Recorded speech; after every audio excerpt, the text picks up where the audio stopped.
So I want to share what I just did with Claude in asking it to develop a weekly schedule for me so that I'm not doing everything each day. So this was the prompt that I put in right here. I needed time to focus on YouTube videos, scripting, recordings, posting, and then time for social posts to Facebook, LinkedIn, developing all the content, posting it, images to go with it, and then reviewing the data analytics at some point during the week too. So I asked it to do a schedule for me. And then once it did the schedule, it comes out with this. Here's everything each day that I needed to do.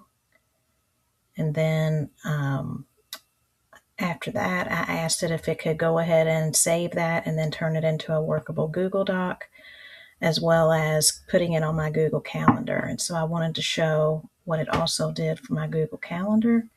It did post everything on my calendar with different colors for each task that it was related to.